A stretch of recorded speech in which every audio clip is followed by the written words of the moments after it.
Hey guys, how you going? You're watching VaulSC as always. Welcome back to my coverage of the Intelcom 2019 ITS tournament, in which I am running Shishkin, the new alien sectorial revamped, and it's round 2. We've picked up a big win game 1, trying to repeat the feat in game 2 against vanilla Ariadna. This is up against my opponent Matt, who I've played many times back in Auckland, and who you've seen on my YouTube channel many times. That's the way of it with these events. I sort of expect to run into my regular practice opponents because they're all pretty decent players. So, one really cool thing about this game is that we get to play on the Rumbledome. That is the table that has been created by Battle Kiwi. A lot of you guys have seen this posted around on the internet. Let's take a little bit of a closer look at it because it's really cool. So, as you can tell, there's an Ariadna board in the center and Ariadna terrain, and it's surrounded by MDF and acrylic created grandstands and just general pieces from his sort of board. I'll show you some more images of it shortly, but obviously you've got the entranceway here, and there are a lot of little ways in from the side. Then you've got the just general bits of terrain from his shop, his set around the outsides. We're playing a game of capture and protect, so the deployment zones are actually along here. Shishkin will be taking first turn and setting up on this side, and Ariadna, setting up on this side. And what you've obviously got to do is walk across through the Rumbledome itself, through the Ariadna arena, and pick up the objective beacon, capture protect, and move it back, and make sure your data track is holding on to it at the end of the game, while denying your opponent from doing the same thing. I think a lot of you guys will realize that although this board is extremely thematic and extremely cool and just stylistic in every way, there are a lot of line of sight lanes, well, there's a line of sight arc through the middle. If you're standing on this tower here, if I just minimize my camera further, or if you're in the grandstands, as both of my Noctifers and my Guilo heavy rocket launcher will be, so you're just shooting through the middle the entire game.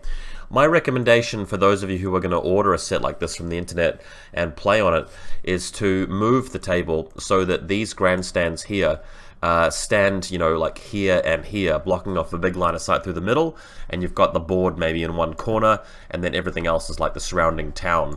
That would be a better way to position the table, but this is positioned for maximum, showmanship. He's trying to really show off his gear here, so we're having to play on that. That's okay. It's a bit of an interesting matchup, Shishkin versus Ariadna. We're going to see a lot of stuff in camera markers anyway, and probably not a huge amount of ranged action. So, list-wise, you guys, if you've seen my intro video for this tournament, going over the list that I prepared, there's Alpha and Beta, there's the 10 order limited insertion list, and the larger list, which also includes the Tiger creatures. I'll be going with Intel Alpha, and that's just Shishkin and her 9 friends, the 10 order limited insertion list with 2 Noctifers for this one. And we'll see how that progresses. Let's have a look at some more images though. So you can see on my right hand flank picked up a Dr. Worm and obviously the FTO bot with Shishkin next to the grandstands, and shrouded over here nearby. Noctifers both standing up there. I know that Ariadna have no MSV2, so even if he does have a Spetsnaz, Spetsnaz will be hitting, I believe, on 9s, whereas the Noctifer can shoot back on a 12. A bit dangerous though, because the Spetsnaz will have, almost said assist to fire, marksmanship level 2. I am going first though, so Shishkin and the Guilo prone here, ready to sort of stand up and blast anything that may be overlooking them, just so they can press outwards. A beautiful look at the Rumbledome entranceway. This is how civilians come in to watch the show, which is really cool. I've got an R-drone right at the back here, and I'm also going to be positioning a one of my Calibans. This list has the 2 Chain of Command Calibans with SMGs in here, and one of them is going to be inside this building on the left-hand flank. There's a closer image of it. Invalid ticket holders will be terminated on entry, if you can't see that already. So there's my silhouette marker prone marker state Caliban inside the entranceway. On my opponent's side of the board, and I'm sorry I don't have a representation of his list, he actually went to the trouble of messaging me on Facebook with his army code, and it didn't work as at the time that I wanted to do the spat rep, which is kind of annoying. So he's got a tractor mule in the corner. I believe that's just some sort of volunteer with chain rifle. Ermendino over here. This is his left-hand flank. He's got some sort of camo marker in there. I believe it was a chasseur. So that's the left-hand flank. You can see these camo markers up here. They are going to be antipodes. Looking through the center, so we can see them now. There's a volunteer at the back. I believe is a lieutenant. Some antipodes and a handler elsewhere. Ermendino in the distance. There's also a what do you call these guys? Spetsnaz on top of the tower, although he's prone. He's getting ready to stand up and shoot at the enemy later on in the game. Defending his objective, this is the objective I'm going for, on the corner of the Rumbledome, very appropriate. Having to wade through the gauntlet to get there. A Libertos mine layer, so that's 2 silhouettes worth for 1 Libertos, one mine layer, just protecting it. Very appropriate. On his right-hand flank, so this is the right-hand side of his deployment zone, so that's the decoy for the Spetsnaz, and this really got me because this is the one actually covering most of the battlefield. I thought it might be a Scots Guard with missile launcher, but I was duped. So we've got more volunteers and Kazakhs. We've got a Krakot Renegade with SMG. Ermendino over here. We've got Galwegian, another tractor mule. So all the stuff that I can see is basically just chaff. It's really just cheerleaders. Got another camo marker over here, which I believe is another chasseur, just hanging out. Yeah, so a look at the back, you can see the Spetsnaz on top of the building prone, and this is the ambush camo marker down here, and then everything else is as described. My reserve trooper is another Caliban, again on the left-hand flank. So I've got one there, and the other one is further inside that building. The plan is to actually not advance up the front with Shishkin. What I want to do is wear him down for 1 or 2 turns, and then either in the second or third turn, then I'll move Shishkin out, kill everything, grab the beacon, and run back and camp and wait for that last turn. To soften him up a bit, I'm planning on getting the Caliban down one flank, killing this Krakot, jumping over the parapet here to take on the volunteer and the Kazakhs, and trying to eat up some wounds with Prothyon level 1 from this Caliban. He is going to be placing some mines around here, but I've got a secondary Caliban to follow up if this guy fails his task. So opponent's reserve trooper does put a mine down in response. Data trackers are chosen. His lieutenant in the back here, Kazakh's going to be the data tracker, and Shishkin, of course, is going to be my data tracker. What else would you expect? Okay, so my Caliban now moving forward with the first order of the game into line of sight of the Krakot. Caliban has surprise shot and camouflage and an SMG. The Krakot goes for the dodge and fails that, so gets whipped up by the SMG. Note that I opted to choose for AP rounds. Very important tactic because it allows you to put the Krakot potentially into unconscious state, making him a target for Prothyon later on. Noting also that my classified objective for this one is Extreme Prejudice, so that'll allow me to put points on the board, which again is important if neither player gets their beacon at the end, which is very, very possible an outcome. So you want to be able to have a tiebreaker ready to go. Next up, decided to take a risk. I deliberately moved into range of the mine, knowing that it'd be -3 to dodge. So the Caliban luckily is Fizz 13, takes him down to 10, so 50% chance of dodging, and even if I fail the dodge, I've got a chance of passing the armor save. So chances of surviving this are, you know, in the vicinity or in the ballpark of around about 70% or so. Luckily I did manage to survive, but the thought is that if this Caliban died, I would have used 2 orders, and I've got another Caliban very close nearby, so I could still do that plan of encroaching around the flank, getting some kills, removing stuff from his auto pool, creating a threat, and that Caliban can push in during turn 2 towards the objective and clear out more mines, clear out more arrows until it's time for Shishkin to come through. But he manages to survive. So just pulling around, firing his SMG at whoever he comes in range of. There is a decoy from the Spetsnaz, who I thought was a Scots Guard, but given that he didn't declare it, didn't reveal it, I started to become more and more suspicious that it was in fact not actually a missile launcher. So moving in here, getting in there with the Caliban, he is able to complete this classified of Extreme Prejudice. Then he's able to go up and over. So this photo from here goes to there, comes up over here, shoots at this model while he's there, I believe, and doesn't you know, get any response from that marker up there. And then we can come into close combat with this Kazakh. Note that by this point, it's already +1 wound from having destroyed the Krakot. So in we go, and a secondary wound obtained from this Kazakh as we now move around, and with additional order, I mean, this is a 10 order turn, right? So coming around over here, getting into line of sight, in fact, the back arc of this this chain rifle guy, and able to shoot at the tractor mule and then return. So these guys rendered unconscious, the Caliban prone behind this obstacle, and we've eliminated, I think, 4 people, which is, you know, good work. I mean, you've killed 4 guys, no aliens have been lost so far, and the Caliban's up to 3 wounds, so he's going to be very difficult to remove. Sorry guys, recovering from a bit of a cold. That's the reason why I didn't post a video yesterday, even though I said I'd have one out every day. For the duration of this tournament coverage, of course. So in the responding Ariadna turn, we have impetuous models moving towards me, the Ermendino and the Galwegian. Now my opponent's plan is to put smoke nearby here, next to the Caliban, and then move them both up the stairs and engage me in close combat, and use his Berserk ability to attack the Caliban with, excuse me, the +1 dice that he'll get from having a friend there. So let's have a look. So we get the smoke into position with the Ermendino, and then it's time to move in. So Ermendino is able to move into smoke, but not into base contact with the Caliban. That will force him to choose between a change facing or a reset. It's just irrelevant at that point, basically allowing the Ermendino the second move into close combat without being attacked. So that'll put him into close combat in the engaged state. Then we can bring in the Galwegian. Now, the more astute of you in the audience who are witnessing this bold plan from Caledonia will probably have noticed that the Caliban is CC 23 plus another 3 from Pathion, which is 26, and will gain a wound for every wound lost. So the Galwegian comes in and strikes him twice with Berserk. Even if he crits both times, the Caliban will be reduced to 1 wound from 3. And the Caliban will very likely gain a wound from damaging the Galwegian, putting him in a dogged state. The Galwegian will then do it again, and potentially remove the Galwegian from 2 wounds down to 0, and then die in return.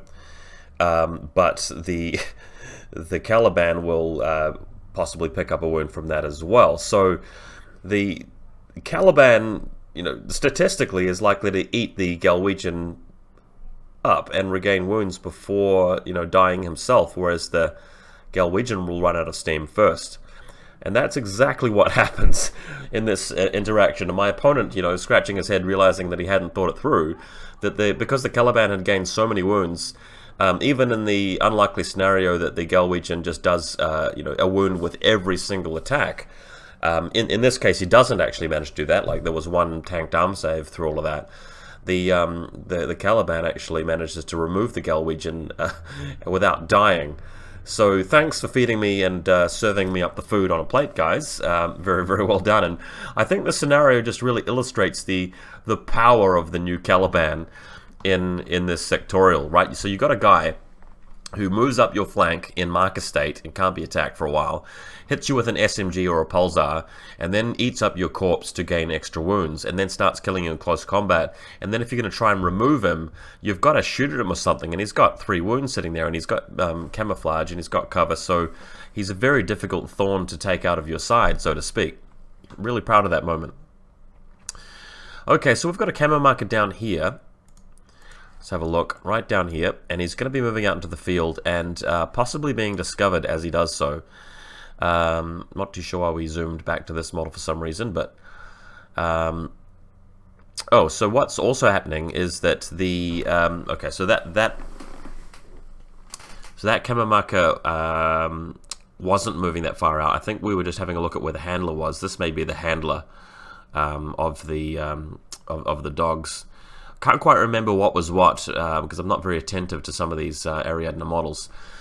What he's trying to do is to move the camouflage markers of the Antipodes towards the close combat, and this is the point where he still hasn't realized that even if the dogs move in to attack the Caliban, it's just not going to work. So if they all gang him, he's going to be attacking them one at a time and, you know, bringing back a wound for every close combat there is, and these guys don't even have Berserk. So at CC 26, he's likely to do them a lot of damage. So By the time he got around there and realized what was up, they didn't even bother attacking him. The wolves are just too scared. So there you go. They're just kind of blocking him off at this point, and that's about the best they can do later on. Sadness. Okay, so throughout here we've got another camo marker moving through into the middle. Now, we don't know who's who at this point, but we'll soon find out. And the way we're going to find out is this. So it's Shishkin's turn 2. So VaulSC on the move again. And we've got our Harris Link team. So you've got Shishkin, the data tracker here, and the link leader. The Guilo heavy rocket launcher as well. They've all got nanoscreens, and we've got the new FTO sensor bot. And they're all going to be moving towards his side of the table where the beacon is. We've got to get through 1, 2, 3, 4 camo markers though, but we've got sensor. And this is the really cool thematic thing, is that you've got Shishkin, who ought to be an Ariadna character, to be honest, although she's a secret agent for VaulSC, so why would she be in there, right? But she is in there today. This is the most epic thing. So she's coming into the Rumbledome itself as a participant, and she's kind of cheating because she's got a nanoscreen and she's got 2 extremely formidable helpers. So we move in with the M drone, and that is going to be able to do a sensor sweep of the entire ball court, as it were, of the Rumbledome, the Hexadome, or whatever you guys call it. I didn't even play this game. I didn't even play Ariadna, but it is going to reveal them. So we've got a Mine, we've got a Libertos, we've got Uxie McNeil, and we've got, I think, a Chasseur elsewhere.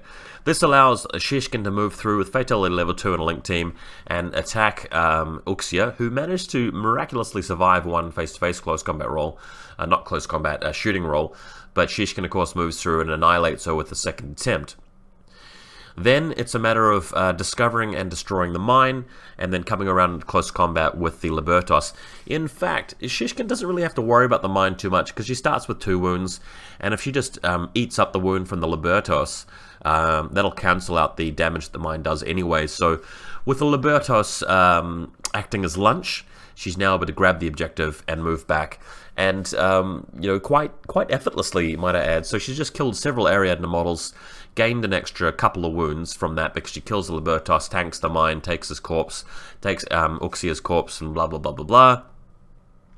In fact, I think she removed Uxie with her Red Fury, and then ends up in the grandstands where she began.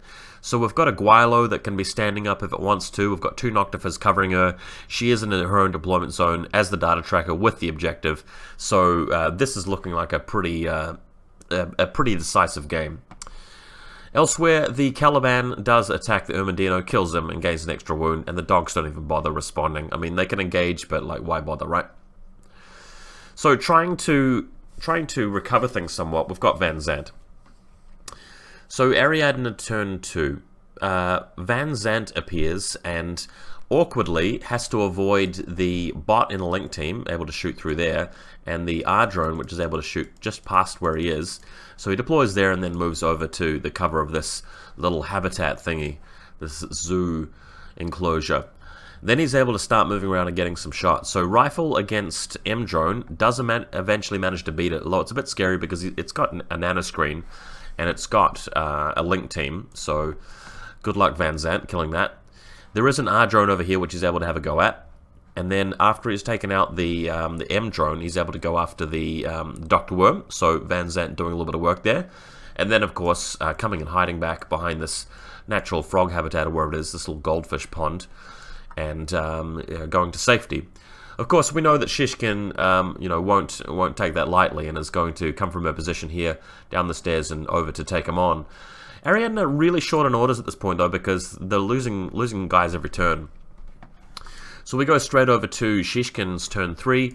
She's still the data tracker. She's still got the actual beacon, so just climbs down the back of the grandstands, moves over here, starts shooting at Van Zandt. Somehow Van Zandt manages to survive an order, but she keeps chasing him down until she catches him and kills him, and basically just sets up shop. We've also got the other Caliban. We almost forgot about him, going after this Chasseur. Chasseur can respond with a flamethrower if she wants, but the point is just to remove as many orders and remove as many potential objective grabbers as possible, and that's exactly what this Caliban is able to do. With the last few orders, we're moving in with the Shrouded through here, setting up a mine. My objective is here, so just going to make ultra sure that no Ariadna dudes get over here. I've still got 2 Noctifers hanging out there as well, right? Final turn for Ariadna. So, got the Spetsnaz, which stands up and shoots at the Noctifer over here.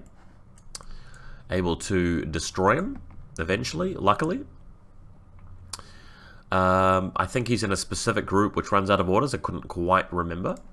Next to arrive on the scene, we also have a Paracommando with a HMG show up on the side of the table, and I'm pretty sure it was a Paracommando with HMG. So his task is to try and clear some AROs, Noctifer, Guilo, guys like that, and then shoot at Shishkin, who actually has 4 wounds. So the chances of him doing that are very, very low. If he can, though, if he somehow miraculously got 4 crits or something crazy onto Shishkin and killed her, that would cause me to drop the objective, and it would be a very narrow win because of 1 classified. Otherwise, it'll be a 10-1. Or a 9-0, I can't remember. So he moves around, starts shooting, and this guy does actually do quite well. The Guilo slows him down for a while, but eventually he does manage to knock the Guilo back and get him out of the way. And then finally move into a position where he, positioned here, can fire at Shishkin. But let's face it, Shishkin, she's got cover, she's Blitzskill 15, she's got Fatality level 2, she's dodging on a 15, she's got 4 wounds. There's no way that the Paracommando can realistically take her out. And of course he fails to, and the game ends. And we are left with a very, very decisive victory for Shazvasti. So Shishkin, she's the data tracker, she's got the objective, she's brought it back to her deployment zone, we've denied the enemy getting our beacon, and we've got our classified. So the full sweeping 10 points. My opponent, I think, got a point somewhere, maybe as classified, or maybe my HVT. I'm not sure if there was an HVT in this one, can't quite remember. He may have got us classified. But good game, and I think this game really shows the power of the Caliban. That guy did extremely well in the first turn. But also the 3-man Shishkin Link team. There's not a lot that you can't really bust with it. It becomes very powerful defensively with that heavy rocket launcher. And Shishkin, if she's only taking on 1 model at a time and just creeping through the Thunderdome, as it were, the Rumbledome, and killing people 1 by 1 and eating them in close combat, once she gets to 4 wounds, she's very, very difficult to remove. Hope you guys enjoyed this one. We're going to be following up with another game tomorrow, hopefully round 3 of the tournament. So stick with me to find out how that goes.